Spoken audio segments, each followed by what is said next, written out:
Super. Okay, good morning everyone. Welcome to Breckland Council's Cabinet on Monday the 8th of April. It's 9:30, so we'll crack straight on with today's business.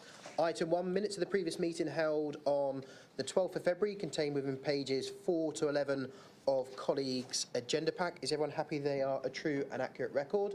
Yeah. Thank you very much indeed. Okay, item 2, apologies for absence. Please, Ruth. Thank you, Chairman. We've received apologies from Councillor Bowes and Councillor Cowan. Lovely, thank you very much indeed. Item 3, any urgent business? I haven't been made aware of any. Item 4, declarations of interest. If any members have any declarations pertaining to any items today, please make me aware ahead of those items which aren't already declared. Item 5, non-members wishing to address the meeting. As always, you are all most welcome. Chairman's announcements, I don't have any. Item 7, Breckland's community funding applications. Councillor Ashby. Good morning, Leader. Thank you very much. There are no current applications, but I'm pleased to announce that a new set of funding under the Inspiring Communities programme will be launched imminently, and the first round will run until the end of June, giving organisations plenty of time to submit their applications.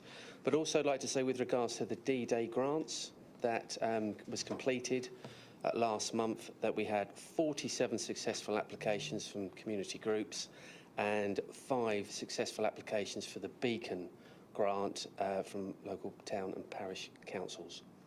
Thank you. Great, thank you very much indeed.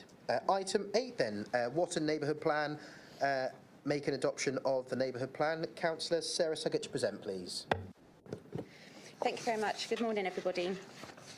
The Watton Neighbourhood Plan area was designated in August 2017 and has subsequently been subject to formal public consultation, followed by an independent examination and referendum. This report relates to the final stage in the process, which is to make or adopt the plan to bring the document into effect. The Watton Neighbourhood Plan is the 9th in Breckland to have reached this final stage in the process, and if made, would become one of almost 1,216 plans to be made formally nationally. The Watton Neighbourhood Plan was subject to an independent examination in August 2023. The examiner found that, subject to some modifications being made, the plan met basic conditions and recommended that it proceed to local referendum. The referendum was held on the 18th of January 2024. The turnout was 15%, and 90% of those who voted supported the plan to help decide planning applications in the neighbourhood area. This was an excellent result that highlights the hard work and dedication of both the Town Council and those who worked on the plan over the past few years, and I would like to thank them for this work and culminating in this overwhelming support for the plan.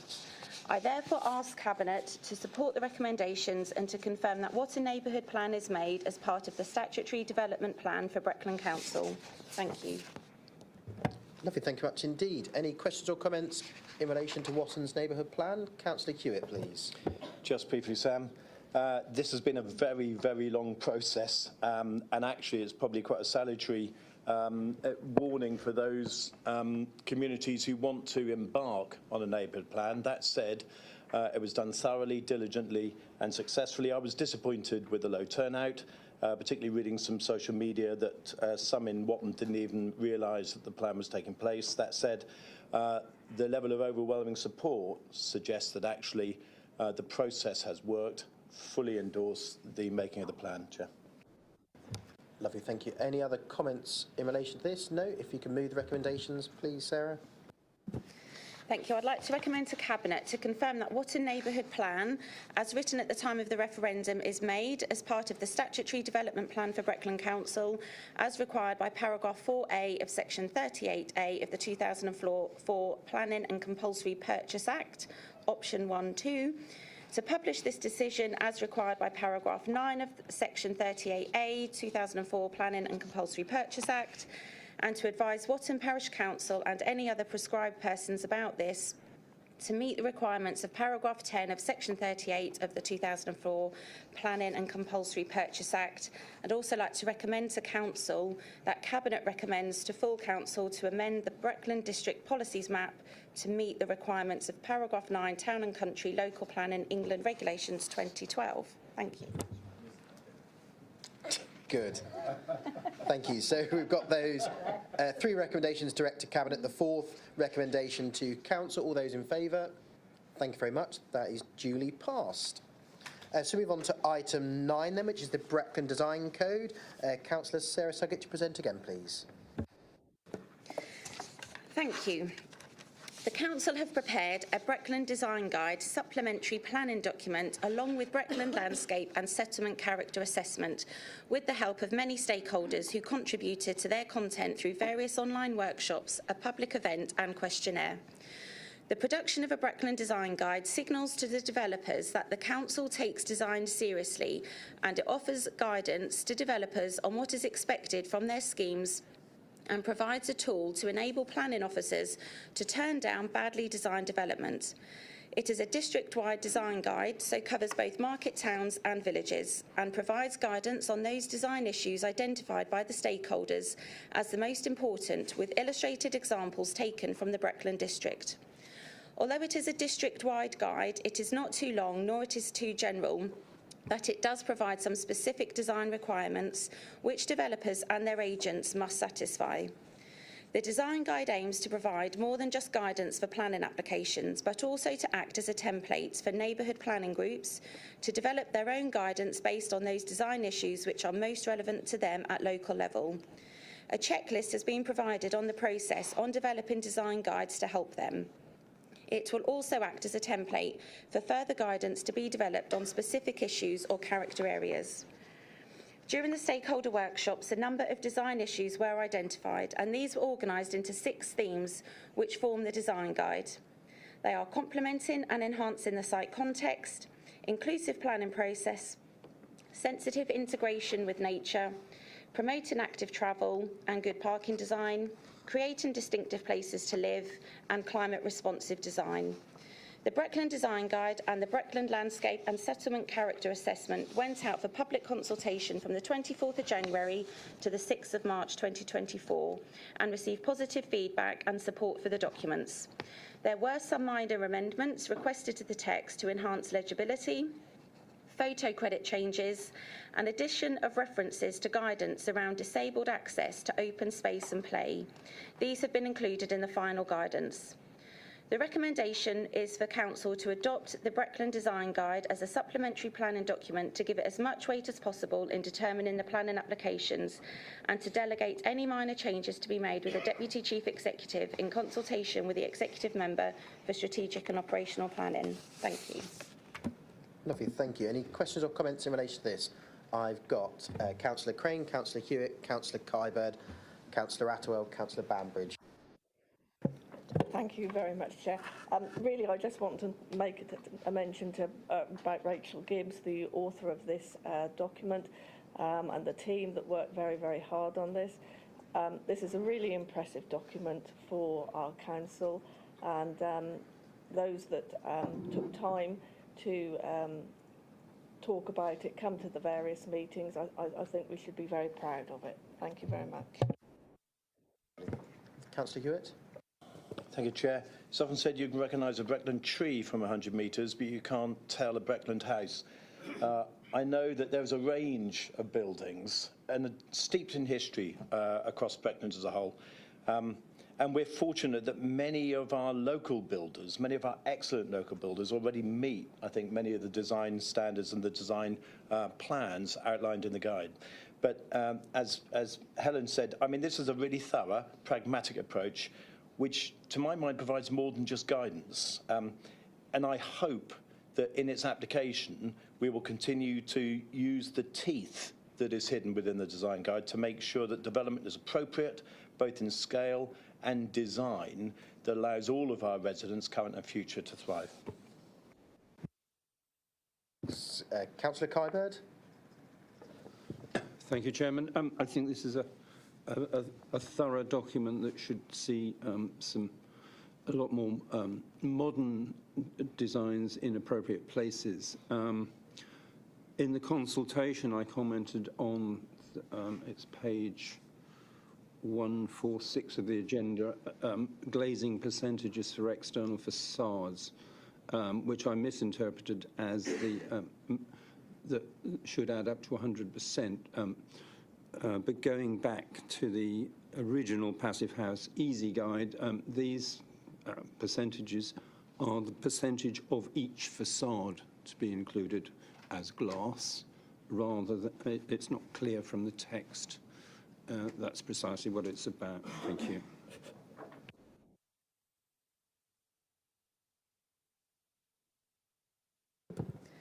Thank you. We'll pick that up and make sure that that's amended so it's very clear to everybody. Thank you.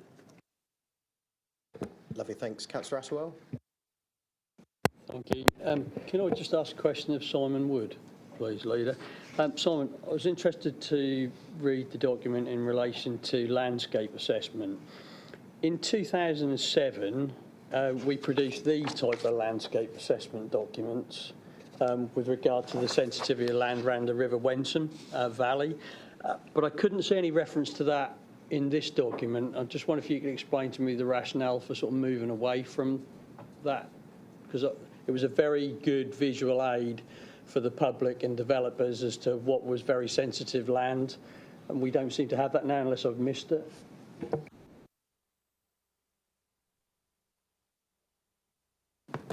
Thank you, Councillor. I don't know the rationale behind why we've come to present it the way we are presenting it. I think there is maybe an argument to look at almost a technical summary that produces a map that's an easy reference. I'll have a look at that and I'll come back and I'll pick it up separately if that's okay. What I would also say is that we are currently in the process of using the design guide to defend an appeal against a development that was refused on design grounds, so an early test. Lovely, thank you. Councillor Bambridge. Thank you. Yes, I attended and did comment at earlier consultations, and I assume that those have all gone into it, but I just wanted to make a couple of comments. One is I'm glad to see that in the proposal, Councillor Suggett said it was going to be a live document and was up for alteration. I would like to ask whether that could be done on a regular basis rather than as and when, because I think it's something that is just so important that we do need to look at design regularly. We also need to make sure that we continue to cater for individual villages and towns, because Breckland is a large district and the designs common to the south of the district are quite different to those in the north, and we should be looking at individual villages. And also we probably ought to have some training for planning committee members on exactly what design means and how we can help to enforce it in planning meetings, especially, as has already been noted, with the larger developers who tend to rather ignore what Breckland as a small district council have to say. Thank you. Thank you, Gordon. I'll go backwards. Training for planning committee members, that's really important. Planning committee members, we've been trying to keep them trained on various different things which have been coming through the planning doors of late, and this absolutely will be something which is up there. And I think the amount of involvement that members have had in with this design has been really uplifting. It's a document that's really important to everybody, and the design of our place is something, be it the towns, the villages, everywhere is bespoke around here, and to do what we can with this to try and keep everything as relevant as possible is really important. I will refer to Simon to just see how rigid or structured we need the relevance of it to be, and I'll pass over to Simon. Thank you. Thank you, Councillor. Yeah, this is very much a live document. We have to, through the legislation and regulations, continually evaluate how effective it is, and we have to review it every 18 to 24 months. So there will be a regular standard review period, and we will make sure that members are involved as part of that review process. Thank you.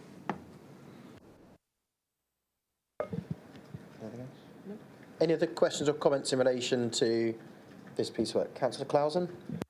I'd just like to endorse what's been said by everybody, Chairman, because I think it's a really cracking piece of work that's been done by Simon and his team.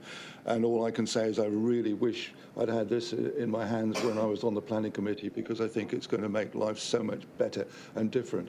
The only thing I'd like to know, Simon, is so far, can we hear of any feedback, particularly from the larger developers who want us to have 1A, 3B or whatever, as implied by what Paul was saying there? It's our local builders who work best for us in giving us good design, and it's the big boys who tend not to. So have you any feedback, and can we hear it, please? I don't have any specific feedback. What I think has been interesting is that through the workshops and the consultations that we've done, it is the local builders, the Abels, the Claylands, etc., that have been involved in this and bringing this forward. But we will monitor it, and I suspect, and I think Councillor Hewitt picked up on this, it will be the volume builders that will be the challenge for us going forward. And as I mentioned previously, we've already got our first appeal using the design guides as an adopted document, and we will see how that turns out. But we will be recording feedback, and we will let members know as time goes on. Great. Councillor Aswell. Thank you. Just want to come back on what Simon's just said about an appeal.